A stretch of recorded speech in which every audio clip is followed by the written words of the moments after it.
저는 박항서 감독의 팬은 아니지만 지금 베트남 축구의 상황 속에서 감독님을 보니 왠지 모르게 감동적인 기분이 들었어요. 왜인지 감독님을 보니 마치 아버지를 보는 것 같았어요. 박항서 감독의 귀환을 설득하는 것은 베트남 축구협회의 임무입니다. 저는 항상 박항서 감독님의 지휘 아래 있던 저와 베트남 국가대표팀의 행복했던 기억을 잊지 못합니다.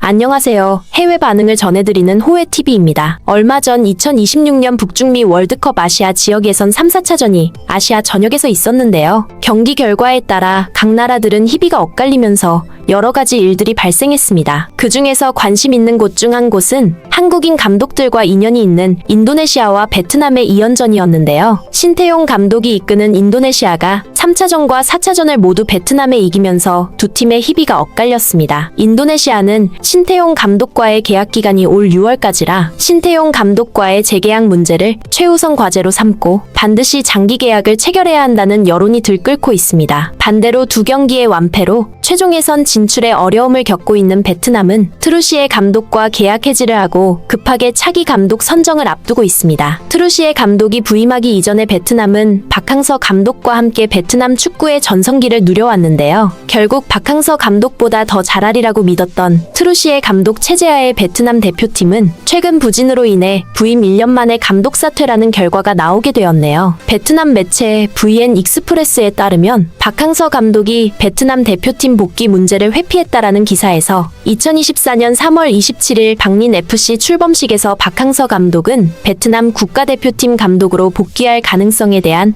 언급을 했다. VN 익스프레스 기자가 처음 질문했을 때 박 감독은 다른 주제로 회피했고 기자가 다시 질문했을 때 박 감독은 웃으며 감사합니다라고 답변했습니다. 그리고 국가대표팀과 작별했기 때문에 답변을 원하지 않는다는 의사를 표명했다라고 전하고 있습니다. 이 매체는 박항서 감독에 대해서 2017년 말에 베트남 대표팀 감독에 취임하여 2018년 AFC U23 챔피언십 준우승, 2018년 AFF 우승, 2019년 아시안컵 8강 진출, 2019년 2021년 SEA 동남아시안게임 우승, 2022년 월드컵 아시아 지역 최종 예선 진출 등을 소개하며 박항서 감독의 찬란한 그동안의 업적을 소개하기도 했습니다. 현재 박항서 감독은 박항서 유소년 축구 아카데미와 신생팀인 박린 FC의 수석 고문 역을 맡고 있기 때문에 이번 팀 개막식에 참석했다고 소개했습니다. 또한 VN 익스프레스는 트루시에 감독의 후임 감독 선정에 대하여 잠재적 후보 8인을 선정해서 발표했는데요. 매체는 박항서 감독을 포함해서 박항서 감독과 같이 일했던 이영진 코치, 한때 베트남 U23 감독을 맡았던 공호균 코치까지 한국인 후보 3명과 함께 베트남 자국 후보 포함해서 동남아 대표 감독 경험이 있는 감독들까지 총 8명의 후보군을 선정했습니다. 오늘은 먼저 박항서 감독의 베트남 대표팀 복귀 질문에 박항서 감독이 회피했다는 기사에 대한 댓글 반응과 박항서 감독, 이영진 코치, 공호균 코치까지 한국인 감독 후보 3명을 포함한 총 8명의 감독 후보들에 대한 베트남인들의 댓글 반응을 나누어서 살펴보겠습니다.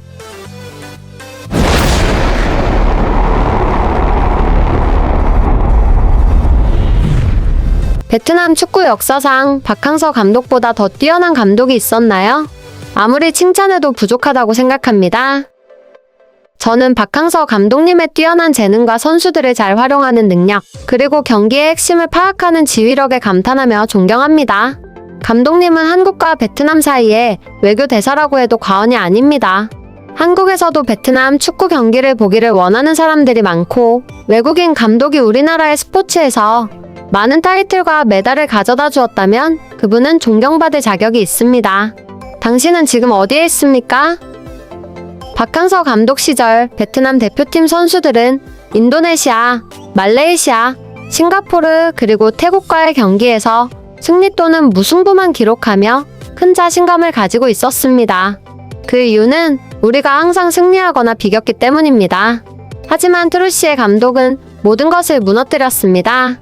그런데 베트남 축구협회는 왜 박항서 감독을 다시 초빙하지 않는 걸까요? 박항서 감독 역시 더 이상 좋은 전략을 가지고 있지 않은 것 같습니다. 떠나기 전에도 국가대표팀의 성적은 이미 좋지 않았습니다. 이전 회사로 돌아가지 않기로 결정한 데에는 몇 가지 이유가 있을 수 있습니다. 높은 급여를 제안받았음에도 불구하고 말이죠. 떠나고 싶어 하는 사람은 억지로 붙잡지 말아야 합니다. 붙잡았다고 해서 그 사람이 남을 리 없고 오히려 서로 어색해질 뿐입니다. 박항서 감독은 실력도 있고 운도 있었지만 앞으로도 계속 성공할 수 있다고 생각하는 것은 지나치다고 생각합니다. 기본적으로 베트남 축구는 아직 수준이 낮습니다. 저는 박항서 감독을 싫어하는 사람들이 어떤 이유에서 그런지 계속 궁금합니다. 저와 많은 베트남 국민들은 기적을 기대하며 박항서 감독님이 다시 베트남 국가대표팀을 이끌어주기를 바랍니다. 박항서 감독보다 더 적합한 사람은 없다고 생각합니다. 저는 박항서 감독의 팬은 아니지만 지금 베트남 축구의 상황 속에서 감독님을 보니 왠지 모르게 감동적인 기분이 들었어요. 왜인지 감독님을 보니 마치 아버지를 보는 것 같았어요. 조제 모리뉴를 감독으로 초빙하는 것이 가장 합리적입니다. 그의 철학은 우리 팀에 잘 맞습니다. 저는 한국인 감독들을 전적으로 신뢰합니다. 저는 공호균 감독을 지지합니다. 공호균 감독, 그가 선택되기를 바란다. 만약 제가 선택한다면 저는 이영진 씨에게 한 표를 주겠습니다. 현재 상황을 고려했을 때 저는 이영진 감독이 가장 적합하다고 생각합니다. 이 감독은 박항서 감독과 오랫동안 함께 일했으며 선수들과 팬들에게도 인기가 많습니다. 한 가지 확실한 것은 박항서 감독이 베트남 대표팀을 다시 이끌 의도가 절대 없다는 것입니다. 모두 제 말이 무슨 뜻인지 이해하시죠? 왜 꼭 외국인 감독이어야 하는가요? 급여도 높고 통역 비용도 더 들고 선수들은 모든 것을 이해하지 못합니다.